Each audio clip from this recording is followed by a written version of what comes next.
नहीं नहीं। जब मैं 6 साल की 5 साल की थी। 11 साल की थी। 3 साल की थी। मैंने मना कर दिया। मैंने मना कर दिया। एक लड़की धूप में बैठी बैठी रो रही थी, अपने आंसू को जो सूरज के सामने देखो, अपने साथी ढूंढो।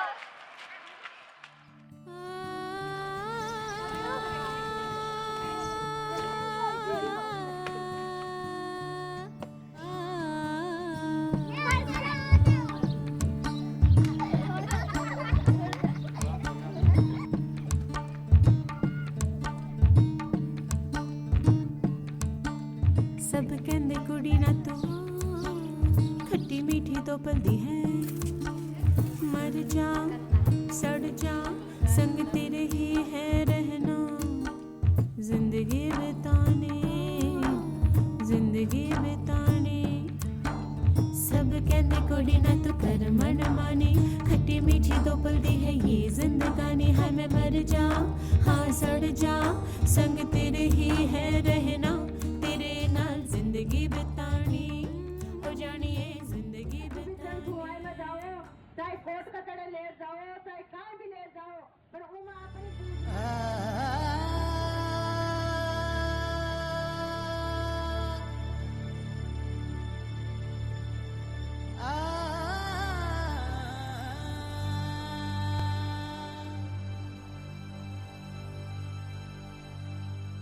मुझे नहीं जाना उस घर में, मैं कोई वस्तु नहीं हूँ जो मुझे कोई उठा के ले जाएगा। मतलब ऐसा नहीं है कि शादी नहीं करोगे तो मर जाओगे आप। আমার ইচ্ছা আমি বিয়ে করতে চাই না। हमारी शादी ज़बरदस्ती से करा देते, जब हमारी पसंद का सवाल आता है तो हमको इनकार कर दिया जाता है। যা বলেছে গুরুজনরা সেটাই করতে হয়েছিল, কিন্তু এখন প্রতিবাদ করতে পারবো, যেমন আমার মেয়ে আজ আমার প্রতিবাদ করছে। मेरे को पढ़ने के नाम पे कहीं पे भी भेजते मैं चली जाती हूँ, कितना भी दूर हो भले। अपनी ज़िंदगी जीने का हक सबको है।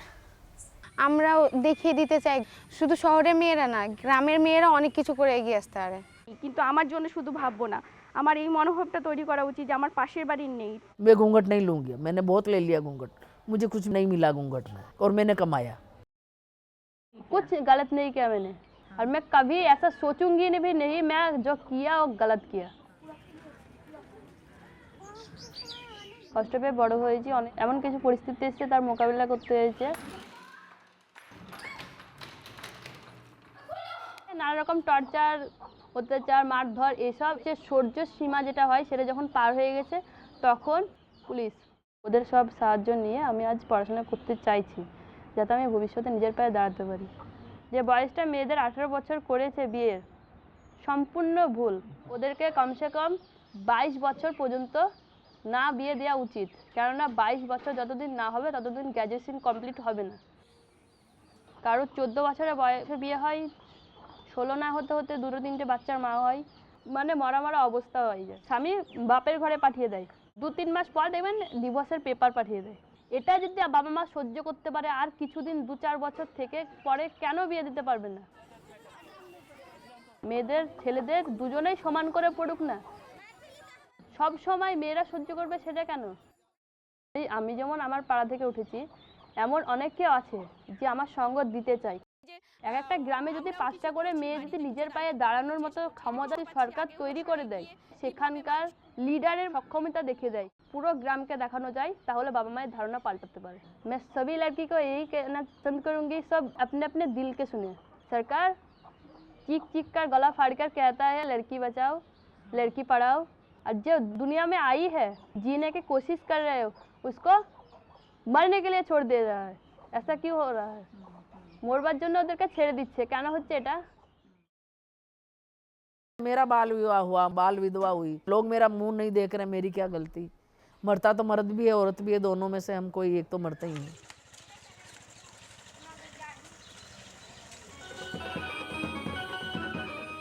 शादी विवाह कहीं देखने भी जाती ना तो मेरे को लोग भगा देते थे, दूल्हा के सामने आ रही है, अगर कोई इसको मिले तो वो भी विधवा हो जाएगी।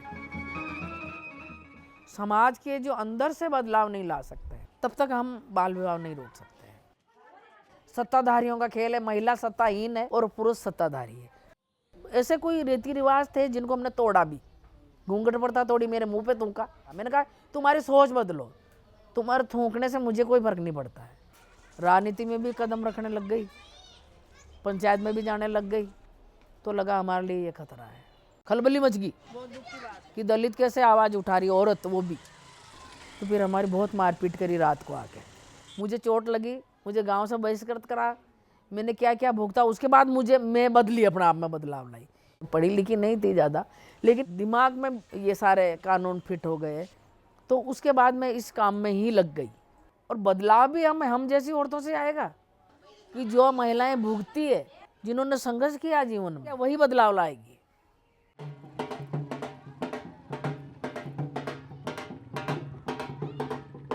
जो मेरी दादी ने संघर्ष किया है, उन्होंने अपनी लाइफ में भी चेंज किया, साथ साथ हमारी लाइफ में भी बदलाव आए। हमें पढ़ाई का मौका मिला। जो एक परंपरा है कि शादी कर लेनी चाहिए, वो उस तरह से हमें कोई पुश नहीं किया। हमारे घर के साथ और भी जो घर है, जो भी जहाँ लड़की है, उनमें भी बदलाव आए, वो भी अपनी पसंद वो कर सके। हमेशा मुझे लगता था कि मेरी मदर बहुत अलग है बाकी लोगों से। मैं इतने सारे केसेस और ये मेरी मम्मी के साथ मैं हमेशा घूमती हूँ या देखती हूँ, तो मुझे ऐसा लगता है शादी तो इतना ज़रूरी नहीं है आपकी लाइफ के लिए। मतलब ऐसा नहीं है कि शादी नहीं करोगे तो मर जाओगे आप, या आपकी लाइफ नहीं चलेगी। ना बंधु रे এত ভালোবাসা। যদি আমি 2003 থেকে ধরি, তা মোটামুটি 2-250 মেয়ে তারা নিজের বিয়ে নিজে প্রতিবাদ করেছে। প্রশাসনের সহযোগিতায় হোক বা রিলিজিয়াস লিডারদের সহযোগিতা বিয়ে বন্ধ করতে পেরেছে, সে প্রায় 85-90 হবে এরকম। তো এইভাবে প্রতিনিয়ত বিভিন্ন অ্যাঙ্গেল থেকে আমাদের কাছে খবর আসে এবং তাৎক্ষণিক সেখানে যে আমরা হাজির হয়। তো সেই ইয়াং জেনারেশন এখন অনেক সচেতন হচ্ছে। মাদ্রাসার যে রিলিজিয়াস কমিটি আছে, তাদেরও কিন্তু মেয়েদের যে খুব পর্দার সঙ্গে থাকতে হয়, মসজিদে ঢুকতে পারা যায় না, এটা একটা বাধাবিঘ্ন ছিল। কিন্তু আমি সেই বাধাবিঘ্ন পেরিয়ে এখন সমাজের সব সম্প্রদায়ের লোকের সঙ্গে মিশে তারাও আমাকে প্রচণ্ড সাপোর্ট করছেন। আসসালামু আলাইকুম। বীর বর্ষা বাড়ি দেওয়া হলে পরে তাদের এই শরীর স্বাস্থ্য ভাঙবে না, তখন তারা নিজেও অনেক কাজকর্ম করতে পারবে। ফেরদৌসী বেগম সম্পর্কে আমার সংস্থা যদি আমাদের থাকে, তাহলে আমাদের দিক থেকে এই বাল্য বিবাহ বা নারী পাচার এগুলো অনেকটাই প্রতিরোধ করা যাবে।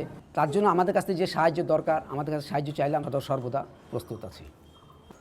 আজকে মেয়েরা যে লাঞ্ছিত বঞ্চিত বা প্রতিনিয়ত পুরুষের লালসার শিকার, বিভিন্ন সময় এই বাল্যবিবাহ শিকার হয়ে সেক্সুয়াল অ্যাবিউজ বা ডোমেস্টিক ভায়োলেন্স হচ্ছে।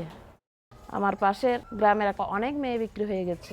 তো তখন আমার মনে খুব কষ্ট লাগলো, মানুষ এইভাবে বিক্রি হয়। যখন আমি রাজনীতিতে ঢুকলাম এবং প্রতিবাদ করতে শিখলাম, তখন কিন্তু আমাকে আমার সমাজ একঘরে করলো। একটা মহিলা হয়ে, মুসলিম ঘরের মেয়ে হয়ে কেন এরকম কাজ করবে? একমাত্র আমার বাবা আর আমার বরের সাপোর্টের জন্যই আমি এই রাজনীতি প্ল্যাটফর্মে এসে বিভিন্ন মেয়েদের পাশে আমি দাঁড়াতে পেরেছি। বিয়ের পরে কিন্তু আবার আমাকে স্কুলে ভর্তি করলো বর, স্কুলে নিয়েও যেত।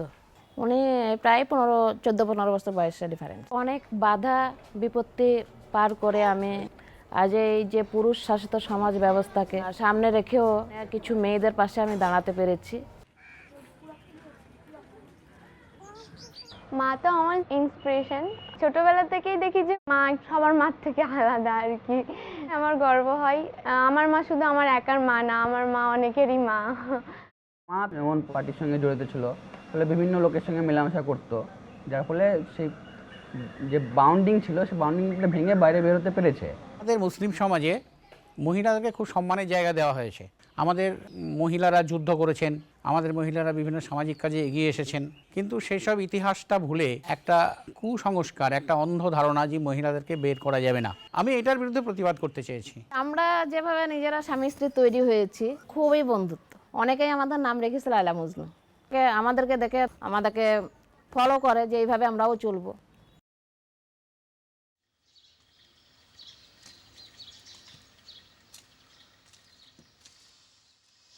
जिस लड़के के साथ मेरी शादी हुई थी, वो लड़का घर में सबसे बड़ा था। मतलब मेरे ससुराल वाले जो थे, पढ़ाया नहीं उसको। जब मैं 8th क्लास में आई, सास ससुर का ये कहना था कि आप ससुराल भेज दीजिए इसको, शादी हो गई है मतलब, तो अब ये हमारी एक तरह से एक जागीर हो गई है। जैसे कि मुझे खरीद लिया है, तो जब भी मतलब मेरे बोर्ड के एग्ज़ाम रहते आके बहुत परेशान करते थे, क्या पता फेल हो जाएगी तो शायद फिर भेज देवे माँ बाप। इसका बहुत प्रभाव पड़ता था मुझ पर एक ये था कि पढ़ाई कर रही हूँ वो मेरे लिए बहुत महत्वपूर्ण है। 12वीं क्लास में आ गई तो एक पंचायत बैठी, जो आदमी होते हैं केवल वही निर्णय लेते हैं, औरतों को उसमें नहीं बुलाया जाता, क्योंकि ऐसा मानते हैं कि जो डिसीजन लेगा, जो सही डिसीजन लेगा वो आदमी ही ले सकते, औरतें नहीं ले सकती। तो मैंने मेरे पापा को यही कहा कि पापा आप ये कहना पढ़ना चाहती है तो इसको पढ़ने दो। तो उन्होंने कहा चलो ठीक है पढ़ने देंगे, पर एक शर्त पे पढ़ने देंगे इसको, तुम 3 साल तक नहीं भेजोगे ना तो तुम 3 साल तक जाति से बाहर रहोगे। हमारे समाज में ये जो पितृसत्ता है वो क्यों नहीं लड़कियों को निकलने देती, उनको डर है कि अगर लड़कियां पढ़ लिख जाएगी तो वो विरोध करेगी हमारा। एक अजमेर में एक संस्था है, महिलाओं के लिए भी काम करती है, बच्चों के लिए भी काम करती है। पूरे जो कानून है उनकी जानकारी थी उन लोगों को, तो उन्होंने बताया कि बाल विवाह शून्य भी करवा सकते हैं। ऐसे लोगों के साथ में उठती बैठती थी जो अधिकारों की बात करते थे, जो सवाल उठाते थे कि क्यों, तुम भी एक इंसान हो, तुम्हारा भी हक है, तुम्हारे भी अधिकार है। यहाँ बहुत सारी ट्रेनिंगें चलती रहती थी ऐसी। ये जो लोग थे ये खुद भी कभी कोर्ट जा रहे, कभी पुलिस थाना जा रहे, इनको डर ही नहीं है। इन लोगों के साथ रह रह के मैं ये सीखने लगी। एक जो अनु थी घर में रहने वाली बिल्कुल बदल चुकी थी, जो डर था मेरे अंदर वो निकल गया था और एक नई ऊर्जा आ गई थी। अब मुझे लगने लगा कि अब मैं जवाब दे सकती हूँ, अब मुझे नहीं जाना उस घर में, मैं कोई वस्तु नहीं हूँ जो मुझे कोई उठा के ले जाएगा। मम्मी पापा ने कहा कि फिर हमको जाति से निकाल देंगे ये वो। मैंने कहा आज आप रो रहे हो, आज आप परेशान हो रहे हो तो कोई आपको आगे पूछ रहा है क्या? मैं जवाब दूंगी पापा, अब आप नहीं दोगे जवाब। जो 12th क्लास में बैठी थी पंचायत, उससे भी बड़ी पंचायत बैठी, मतलब बहुत सारे गाँव के लोग इकट्ठे हुए कि एक बड़ा फैसला होने वाला है। पंचायत का टाइम था कि 6-7 बजे बैठेंगे शाम को, और हुआ ये कि रात की 2 बजे पंचायत बैठी। वहाँ बहुत सारे आदमी बैठे थे शराब वराब पी के, पूरा माहौल ऐसा था कि अगर लड़ाई छिड़ जाएगी तो पता नहीं क्या होगा। हमारी जाति की आज तक कोई महिला नहीं बैठी, मतलब बैठना तो दूर, कोई आती भी नहीं थी, देखने भी नहीं आती थी। मेरे पापा को मैंने बिठा दिया कि आप बैठिए, अब मैं बोलूँगी मेरे बारे में, और आप सुनाओ चाहे मत सुनाओ, मैं सुनाती हूँ अब, कि मुझे नहीं जाना उस घर में। जहाँ तक मैं पहुँचना चाहती थी मैं पहुँच गई हूँ। अब अगर कोई भी समस्या आ रही है मेरी ज़िंदगी में तो मैं उनको कर लूँगी सॉल्व, मुझे ऐसा लगता है। जहाँ पहले ये था कि लड़कों से बात करना भी एक बहुत बड़ी बात थी, आज मैं इतने सारे युवाओं के साथ काम करती हूँ, किशोर किशोरियों के साथ काम करती हूँ, बच्चों के साथ काम करती हूँ।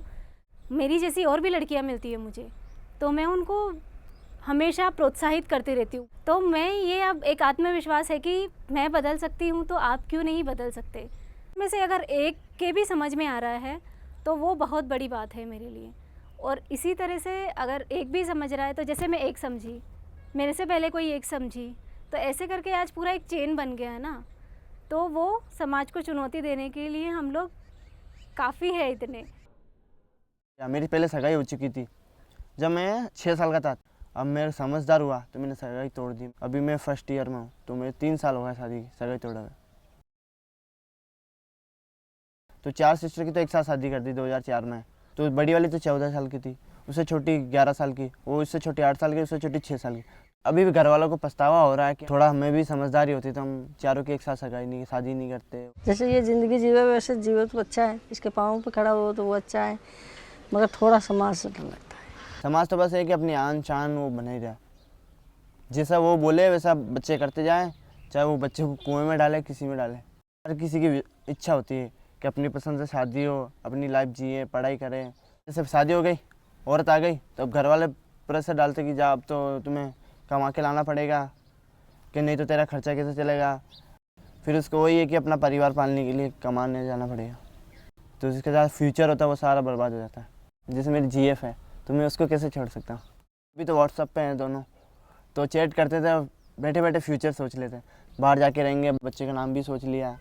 बदलाव तो हो ही रहा ना, नहीं तो पहले छोटे 6 महीने की या 12 महीने की या पेट के अंदर ही सगाई कर देते थे, उसके अंदर ही शादी कर देते थे।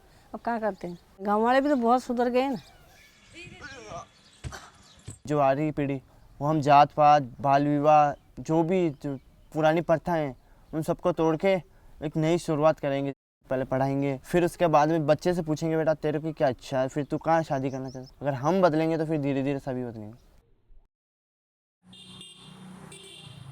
বাবা বাড়িতে গিয়ে বলছে যে তুই এদিক ওদিক জানিয়ে বেড়াচ্ছিস, বাড়ি থেকে বিয়ে দিচ্ছি, তা বাড়ি থেকে বের করে দেবো। আমি জওয়ালের দিদিদেরকে বললাম যে এরকম বাড়ি থেকে আমাকে থাকতে দিবে না, বলছে ওরা বলছে এরকম করলে তো হবে না।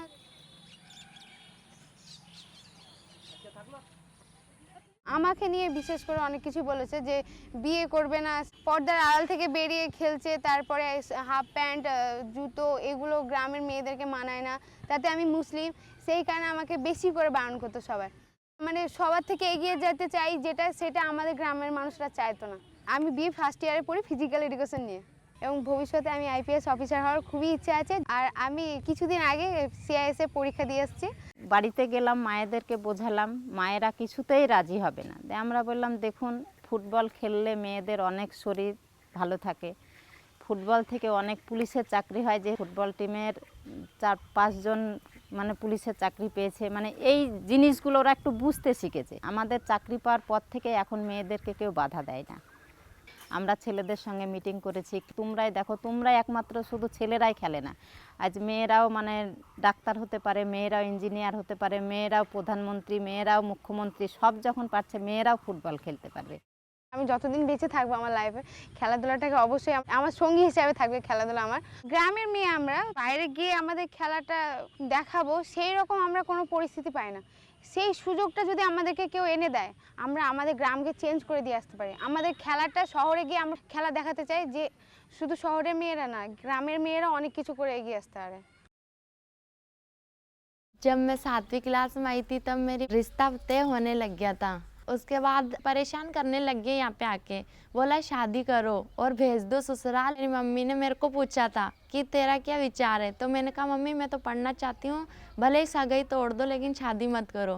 फिर मेरी मम्मी ने सगाई तोड़ दी थी। समाज वालों ने तो बोला कि लड़की में कमी है तभी रिश्ता टूट रहा है वहाँ से। अब मेरी मम्मी ने 2-3 औरतों से झगड़ा भी किया, बोला मेरी बेटी में कोई कमी नहीं है लेकिन मेरी बेटी को मैं पढ़ाना चाहती हूँ। मेरी मम्मी का सोच इसलिए अलग है कि खुद भी है ना बिल्कुल छोटी थी तभी ससुराल आ गई थी और आज तक दुख देख रही हूँ, इसलिए मेरी मम्मी को लगता है कि है ना मेरी बेटी आगे दुख नहीं पाए। मैं ना साइकिल पे 8 किलोमीटर दूरी पे स्कूल जाती हूँ। कभी भी मैंने ये नहीं सोचा कि मेरी स्कूल दूर है, आज मैं घर पे रह जाऊँ। मेरे को पढ़ने के नाम पे कहीं पे भी भेजते मैं चली जाती हूँ, कितना भी दूर हो भले। 10वीं पढ़ रही थी ना, तो मम्मी ने कहा स्कूल बहुत दूर है कैसे आई जाएगी, तो टीचर ने बोला कि साइकिल दिला देना, तो मैं साइकिल लेके आ गई और पैसे इकट्ठे करके। यहाँ बाल संस्था चलती है तो मैं बहुत सारी ट्रेनिंग में अटेंड किए। मैंने फोटोग्राफी की जेंडर की नाटक कार्यशाला की बाल विवाह पे नाटक किया था हमने। बहुत सारे बच्चे तो हम साथ ही काम करते हैं। मैं बताती हूँ ना लड़कियों की कि है ना तुम्हारा रिश्ता होवे ना तो तुम भी मना कर देना कि मेरे को अभी पढ़ाई करनी है, पढ़ाई नहीं छोड़नी है।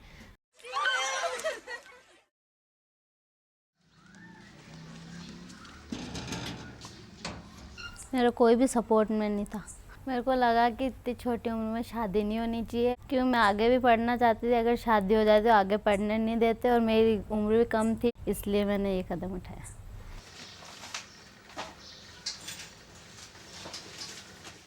जो मेरे से बड़ी सिस्टर है उनकी भी पढ़ाई छूट चुकी है, कम उम्र अभी उनके 18-18 साल है, उनको भी ससुराल भेज दिया गया है।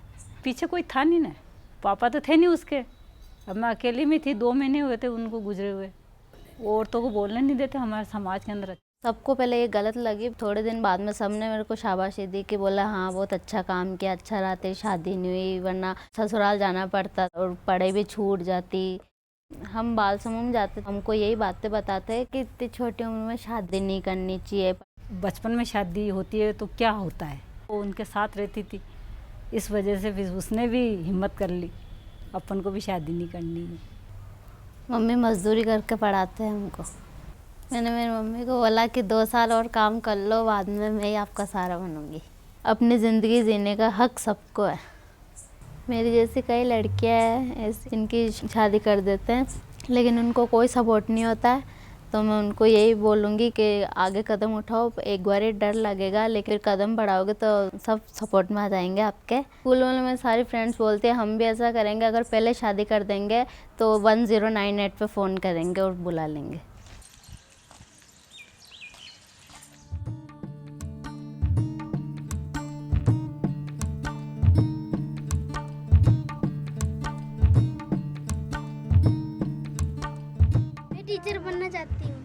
डांसर बनना चाहती हूँ। मैं डॉक्टर बनना चाहती मैं ड्राइवर बनना चाहती मैं पुलिस ऑफिसर बनना मैं ड्राइवर बनना चाहती हूँ मैं टीचर मैं पुलिस ऑफिसर।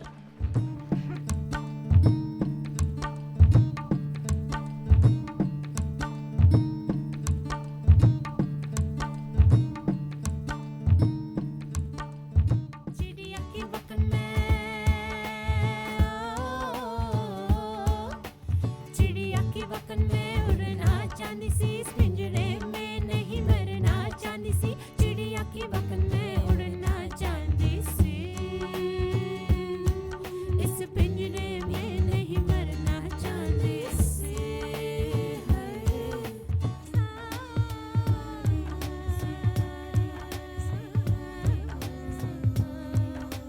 जिंदगी बितानी यारा, जिंदगी बितानी यारा, जिंदगी बितानी यारा, जिंदगी बितानी, जिंदगी बितानी यारा, जिंदगी बितानी यारा, जिंदगी बितानी यारा, जिंदगी बितानी, जिंदगी बितानी यारा, जिंदगी बितानी यारा, जिंदगी बितानी यारा, जिंदगी बितानी।